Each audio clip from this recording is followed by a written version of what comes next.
કલકત્તામાં trainee lady doctor સાથે થયેલ અમાનવીય કૃત્ય બદલ આરોપીને કડકમાં કડક સજા અપાવવા મુન્દ્રા ડોક્ટર્સ એસોસિએશન દ્વારા બંધ પડાયું.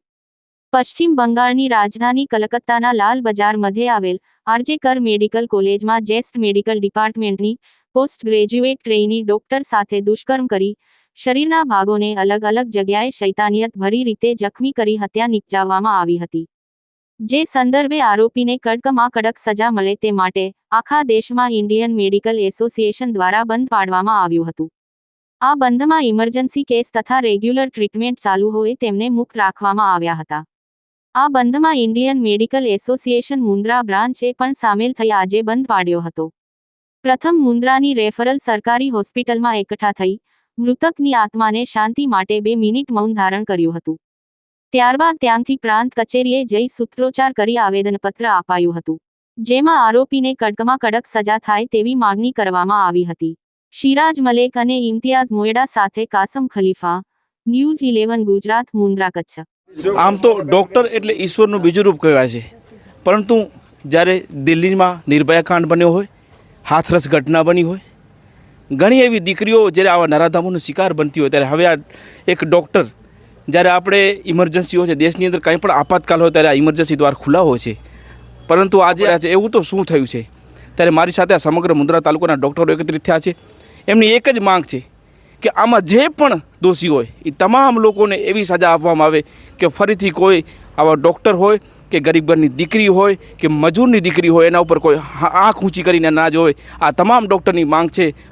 ખાસ કરીને જ્યારે સાહેબ આવી ઘટના ઘટાડતી હોય ત્યારે ઘણી એવી દીકરીઓ ઉપર પણ આવો જુલ્મ થતો હશે, પણ જ્યારે આજે રોડ ઉપર તમે ડૉક્ટરો આવ્યા છો અને આપ કહો છો કે ઇમરજન્સી દ્વારા કોઈ એવો કેસ હશે તો ચાલુ કરવામાં આવશે, પરંતુ શું એવી દશા આવી કે ડૉક્ટરોને પણ રોડ ઉપર આવવું પડ્યું? ડૉક્ટરોને રોડ ઉપર આવવું પડ્યું છે એનું કારણ છે કે દિન બદિન આપણે એક વસ્તુ જોતા આવ્યા છીએ, ઘણા સમયથી જોતા આવ્યા છીએ, ક્રાઇમ અગેઇન મેડિકલ ફ્રેટર્નિટી. ડૉક્ટરો પ્રત્યેનો જે અસંતોષ છે અને એની અંદર સામાન્ય જે વ્યક્તિ છે, માણસ છે, દર્દી છે, પ્રજા છે, એ જ્યારે ડૉક્ટર આગળ આવે છે ત્યારે કોઈકના કોઈક કારણસર સંતુષ્ટિ પણ મળતી હોય છે, અસંતુષ્ટિ પણ મળતી હોય છે. એના ઘણા બધા કારણો હોય છે.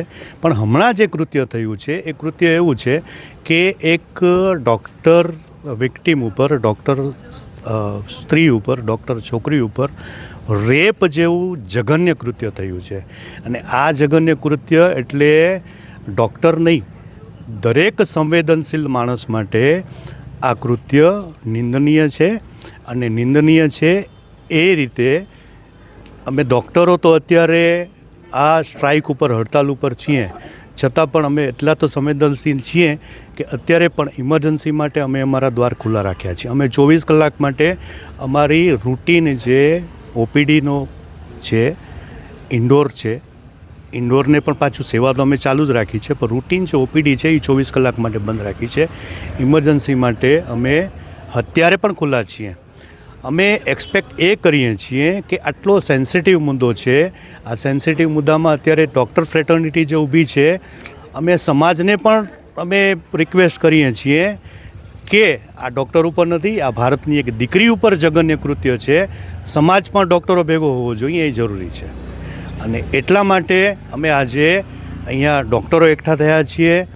અમે એક્સપેક્ટ કરીએ છીએ કે આની નોંધ સમાજ પણ લે, વ્યક્તિ યુવાન હોય કે વૃદ્ધ હોય, દરેક વ્યક્તિ આની નોંધ એટલા માટે લે કારણ કે આ એક સ્ત્રી ઉપર જઘન્ય કૃત્ય થયું છે. આભાર સાહેબ. ખાસ કરીને દરેક મા બાપનું સપનું છે કે મારી દીકરી ડૉક્ટર બને, પરંતુ જ્યારે આ કલકત્તામાં આવી ઘટના ઘટી, ક્યાંક ને ક્યાંક એ મા બાપ અત્યારે ભયભીત છે.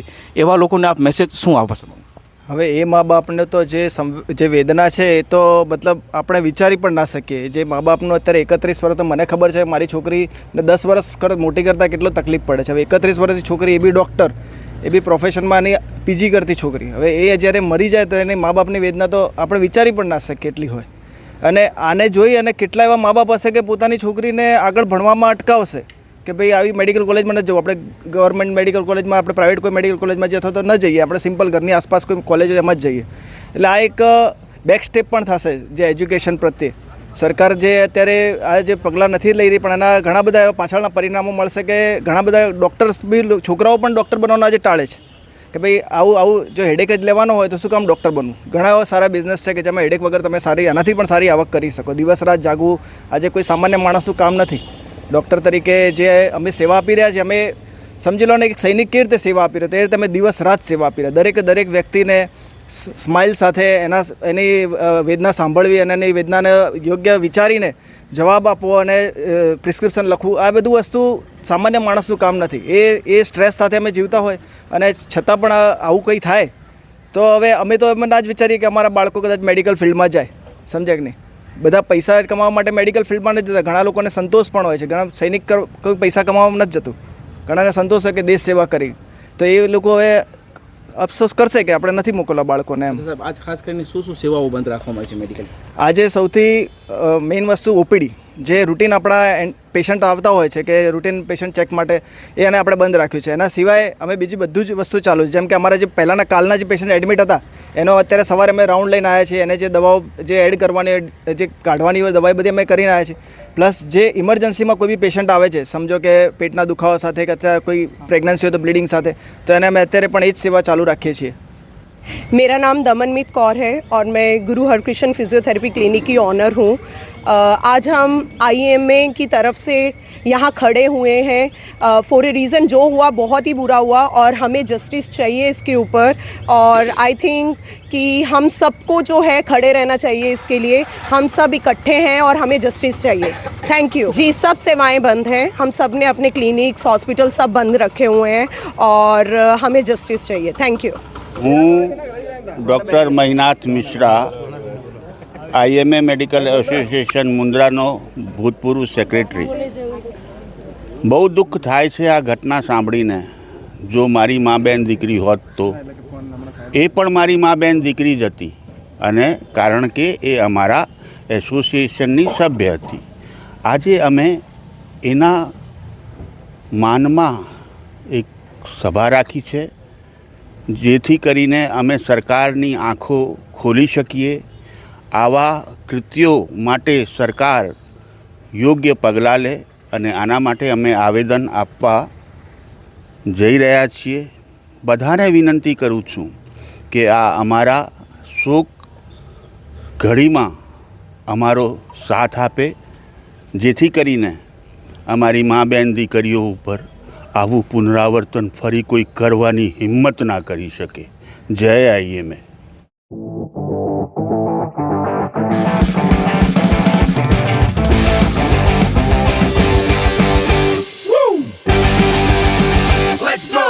रियल फ्रेशनेस का अनुभव, यश सॉफ्ट ड्रिंक्स.